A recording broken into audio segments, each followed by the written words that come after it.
If drama were dynamite, Love and Hip Hop ATL just stuffed season 13 with enough TNT to turn backstage secrets into front row fireworks. It all began with an innocent tap on an old iCloud backup. Yandi Harris, myth queen of composure, patron saint of Ride or Dice, was merely shifting baby photos onto a new phone when a forgotten archive flashed onto her screen like a poltergeist wearing Mendeecees' contact name. One message stamped 2014 read, "If parallel universes are real, I'd have put a ring on you by now." Yandi's heart didn't just skip, it braked, flipped, and skidded into a ditch. The text wasn't overtly romantic, but it reeked of unfinished business, and there were 32 more just like it. Late night thinking about you check-ins, Spotify love song links, and a selfie of Erica wearing the same scarf Yandi once blamed on a laundromat mix-up. 32 receipts, 32 cracks in a marriage she'd guarded through prison visits, public judgment, and endless trolls. Yandi didn't scream. She screenshotted. VH1's promo team lives for mayhem, but even they weren't prepared for Erica Dixon's whisperlevel bomb in the season 13 teaser. "He once told me he was going to marry me before anyone else." The internet didn't explode, it detonated. Stan Twitter built digital forensics labs. TikTokers slowed the clip to quarter speed to read Yandi's micro-expressions. And Reddit produced a 50-page dossier titled Ringgate. Within 24 hours, the line looped 4 million times on Reels, and memes flew faster than crying Jordan edits. Yandi stayed silent. Mendeecees went radio dark. Erica posted selfies captioned, "Truth ages like fine wine undeniable." Mona Scott Young allegedly texted production, "Buckle every seatbelt, no airbags." Producers, sensing Emmy-level chaos, staged a routine cast dinner at an upscale midtown sushi spot. Yandi arrived last, oversized shades, lips tight, phone face down. Cameras rolled and chopsticks froze midair. Erica breathed deep and tried diplomacy. "I know you probably hate me." Yandi cut her off. Voice icier than dry ice. "You already said enough." Even Rashida, mediator-in-chief, mouthed, "Whoa." Then, because the universe loves timing, Mendeecees strolled in, oblivious to the emotional sea for ticking under the table. He greeted Yandi with a cheek kiss. She didn't lean in. Producers' headsets crackled. "Stay wide, do not cut." Off-air, Yandi had compiled a private folder titled Project Parallel voice notes from Erica saved under a blurred photo of a velvet ring box on Mendeecees' dresser, circa 2014, and an unsent email to her therapist. "How do you forgive Dacia Vu?" She wasn't waiting for answers. She was stockpiling ammo. Meanwhile, Erica filmed her solo confessional under interrogation style, lights, no glam, no filters. "I'm tired of being written out of a story I lived," she said. "If my truth is inconvenient, that's not my burden." Producers whispered, redemption arc or ratings grab. Erica didn't care. She'd swallowed almosts for years, and tonight she was serving them back. Room temperature and bitter. Back home, the Smith household turned Arctic. Mendeecees found Yandi scrolling. "Babe, you good?" Define good. Something happened. She flipped him the screenshots. 2014 says hi. His face showed not guilt, but recognition. He'd forgotten the messages existed. But the feelings behind them were still fresh enough to bruise. "That was another lifetime," he whispered. "Funny," Yandi replied. "I lived during that lifetime too." While their marriage imploded in private. #Ringgate. Investigators mined archives. A 2016 reunion clip where Mendeecees told Erica, "You'll always have a place in my story," flagged as foreshadowing. A backstage 2018 charity pic, showing Erica's wineglass reflection, revealing a hand with his signature tattoo. Declared case closed. A 2019 birthday vlog where Yandi joked her husband never deletes messages titched on TikTok with the caption, "Oh, the irony." 2 weeks later, Erica DM'd a gossip vlogger, a 2017 audio clip. Her voice, "You said if they cleared your case quicker you'd fly me to Turks and do it right." His unmistakable chuckle, "I be talking crazy when I'm locked up, you know." That, the vlogger dropped it at 7 p.m. By 7:07 #Turks Talk trended worldwide. Yandi watched it scroll across her phone like a slow-motion gut punch. Then went live on IG, not to rant but to declare, "Silence isn't weakness. It's me deciding which truth deserves my energy." End live. 1.3 million views in 10 minutes. Fans crowned her Queen of Grace. But Grace has a melting point. Production booked a healing retreat at Lake Akani, yoga mats, sage bundles, faux serenity. Yandi arrived in neutral sweats clutching a journal. Erica showed up in an all-white jumpsuit, radiating Mendeecees wore a hoodie. Cap low, tension high. Day 1 meditation derailed by Erica's side eye. Day 2 trust falls collapsed when Yandi refused to let Mendeecees catch her. Day 3 group circle blew the dam. The therapist asked what emotion, each was holding Yandi, betrayal. And shame, I didn't ask questions sooner. Erica, tears finally spilling. I'm not your enemy. I just wanted my chapter heard. Mendeecees' voice cracking. I never meant to write 2 books at once. Cameras captured every tremor. Mona allegedly ordered extra memory cards. Producers secretly piped the lakeside dock feed into Yandi's cabin for safety. At 1:43 a.m. she woke to hushed voices outside Erica and Mendeecees silhouetted in moonlight. Tell her the ring was never for me. Erica whispered. It wasn't. But the intention. I can't light-lived, he answered. Then bury it. I'm done carrying ghosts. Tears splashed Yandi's floorboards. At sunrise, she packed and left a note. Love should feel light.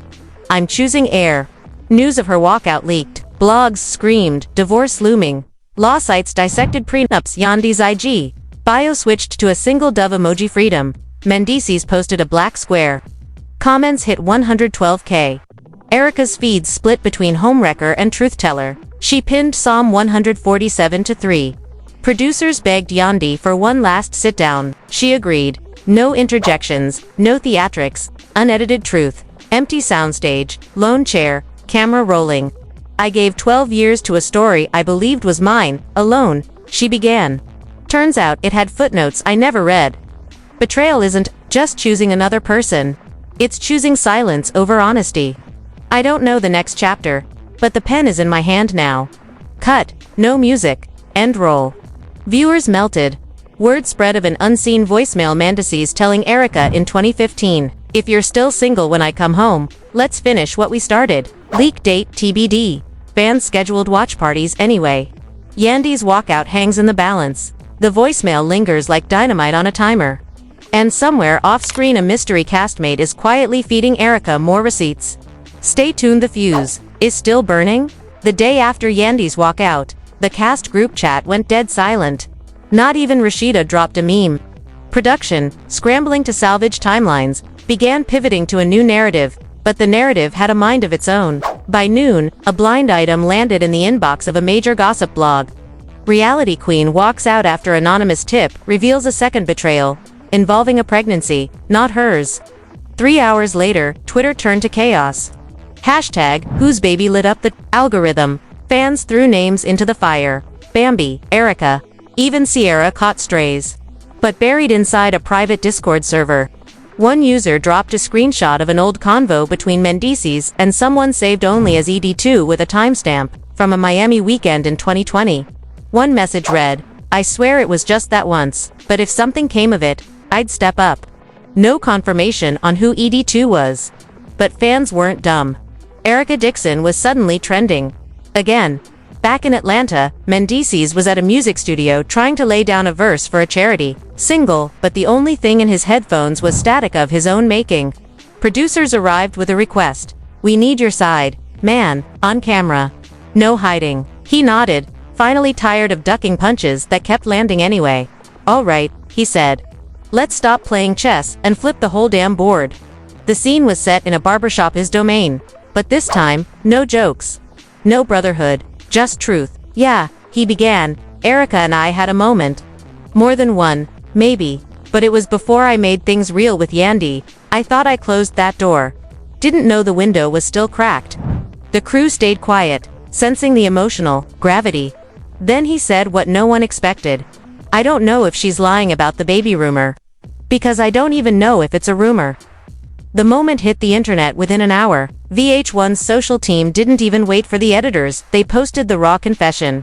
Clip with the caption, #Mendeecees Unfiltered. By nightfall, fans weren't just watching, they were writing petitions for spin-offs, therapy specials, even DNA tests. We need results, receipts, and regrets now. One viral tweet demanded.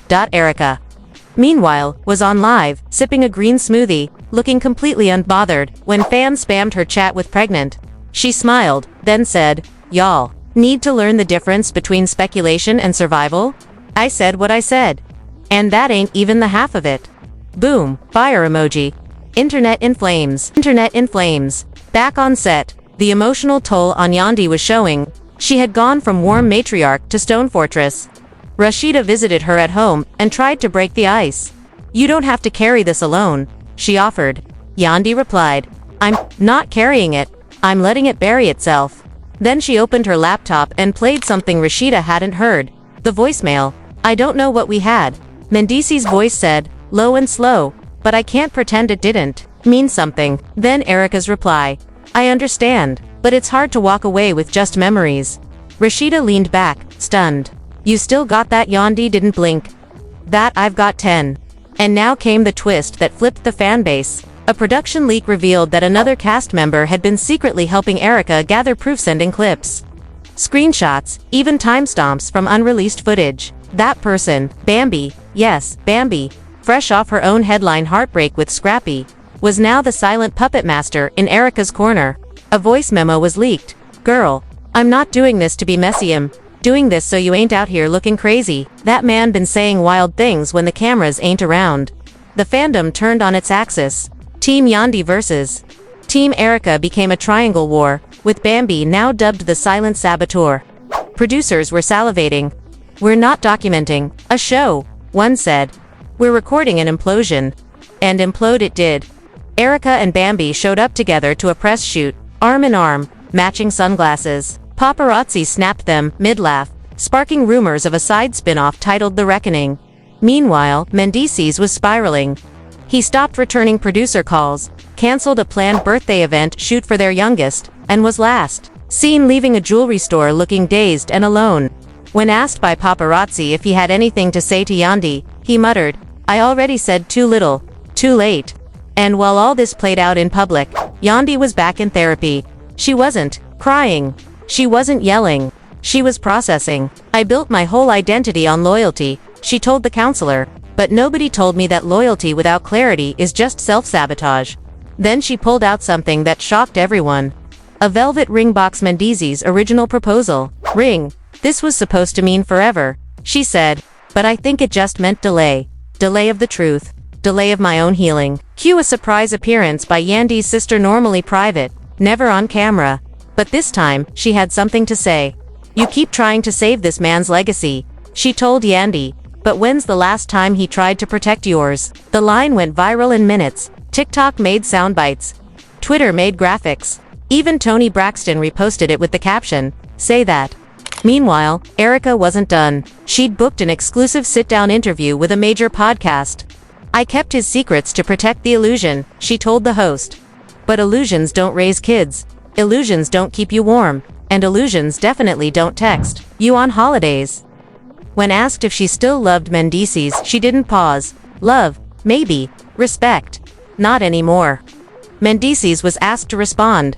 He declined again, but VH1 dropped a new preview. A reunion table set with 3 empty chairs, slow panning shots, and one audio clip looping.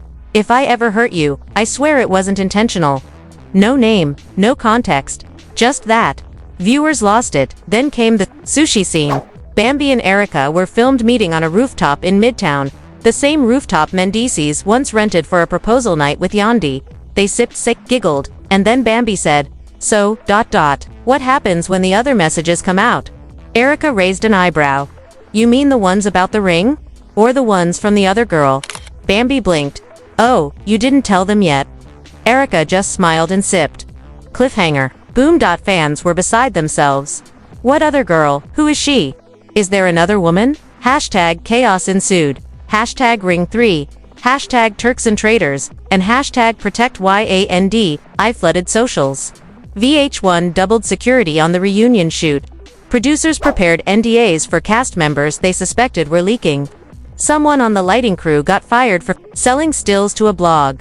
Yandi was now quiet but powerful. Her posts became poetic.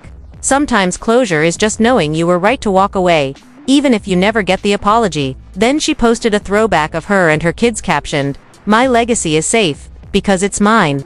Mendeecees, apparently realizing the walls were closing in, sent a message to producers, "I'll speak, but I'm not doing it with them. I want my own confessional." Alone, they agreed, and what he said, oh, it made things worse. The reunion wasn't just an episode, it was a televised storm warning, security doubled, NDAs reinforced. Producers wore earpieces like FBI agents. Mona Scott-Young walked the set in heels like she was commanding a courtroom.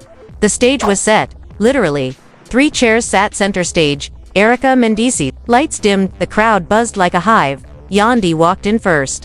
White power suit, no jewelry, her hair slicked back like a warrior preparing for battle.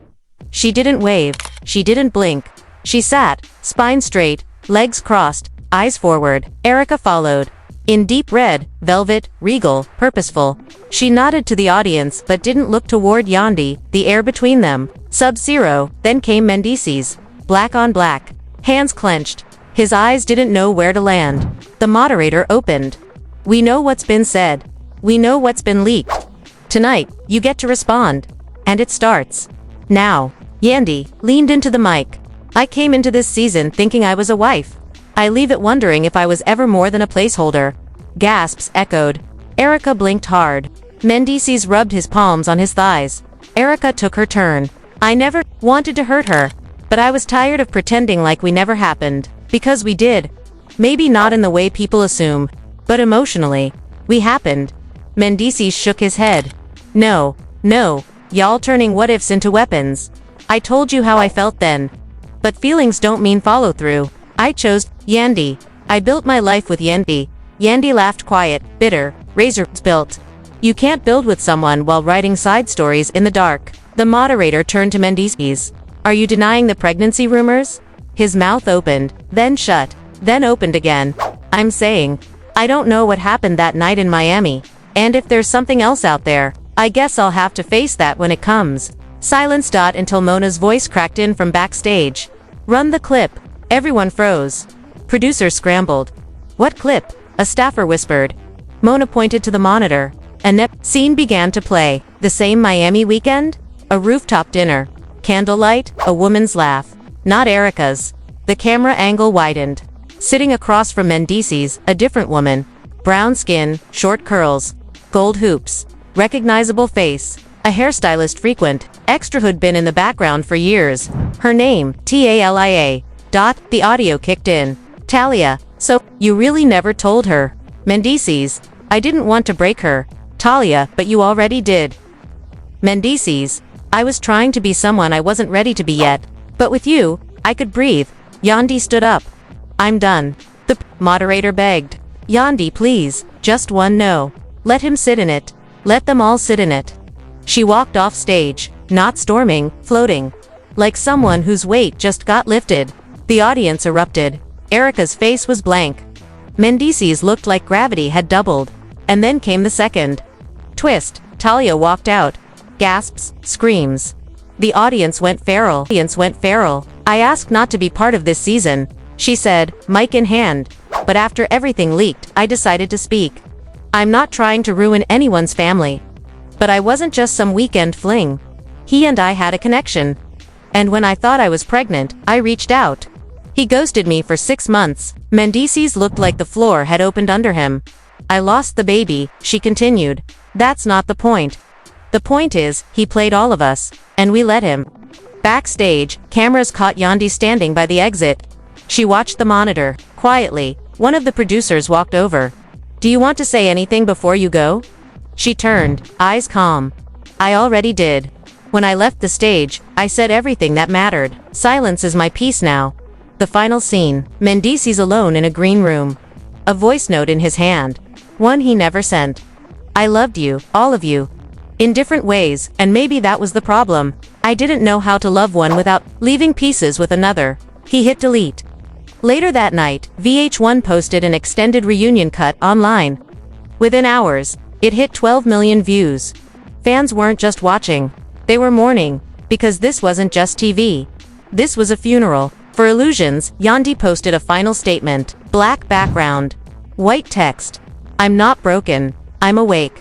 Erica posted hers. Truth hurts, but silence kills. Talia went private, and Mendeecees, he posted nothing. The curtain fell on season 13 not with applause, but with realization. That love can be loud, but healing is quiet. And this time, the loudest woman in the room chose to walk away. While everyone else stayed stuck in the noise.